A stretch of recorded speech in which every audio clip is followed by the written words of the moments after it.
Magandang araw sa inyong lahat. Ngayon ay susubukin natin ang inyong kaalaman sa asignaturang Pilipino sa pamamagitan ng isang multiple choice. Hahatiin natin ang mga tanong sa tatlong bahagi: easy, moderate, at difficult. Handa na ba kayo? Simulan na natin. Unang tanong: alin sa mga sumusunod ang halimbawa ng pangalan? A. Maganda. B. Kumain. C. Aso. D. Mabilis. Sa tingin ko, ang sagot ay letrang C. Tama ang iyong sagot. Pangalawang tanong: ano ang tawag sa tawag ng damdamin sa isang tula? A. Taludtod. B. Sukat. C. Tugma. D. Damdamin. Ako po. Tingin ko po ay letrang D. Tama ang iyong sagot.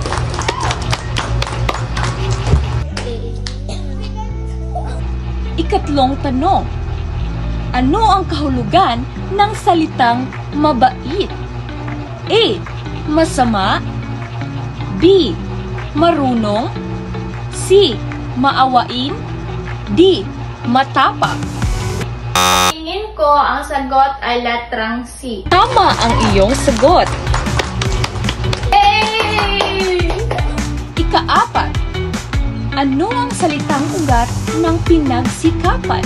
A. Sikat. B. Sikap. C. Pinag. D. Kapan. Sa tingin ko, ang sagot ay letter B. Tama ang iyong sagot. Ikalima: alin ang tamang baybay? A. Kamusta.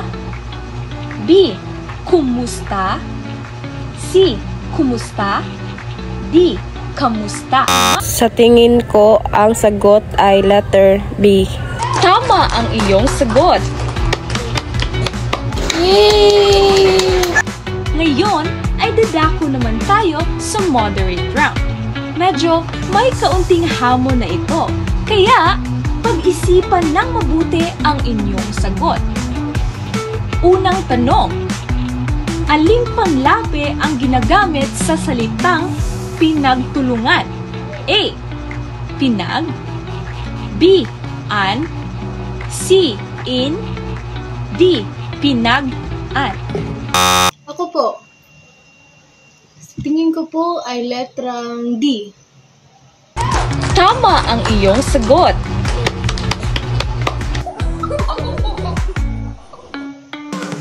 Ikalawa: ano ang kahulugan ng wika ayon sa asignaturang Pilipino? A. Paraan ng pagbibilang. B. Sistema ng mga tunog at simbolo para sa komunikasyon. C. Disenyo ng panitikan. D. Kultura ng tao. Sa tingin ko, ang sagot ay letter B. Tama ang iyong sagot. Ikatlo: anong uri ng pangungusap ang ganda ng bulaklak? A. Pasalaysay. B. Patanong. C. Padamdam. D. Pautos. Sa tingin ko, ang sagot ay letrang C. Tama ang iyong sagot. At para sa huli, narito ang difficult round.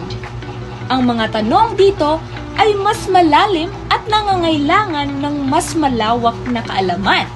At ito ang unang tanong: sino ang itinuring na ama ng panulaang Tagalog? A. Jose Corazon de Jesus. B. Francisco Balagtas.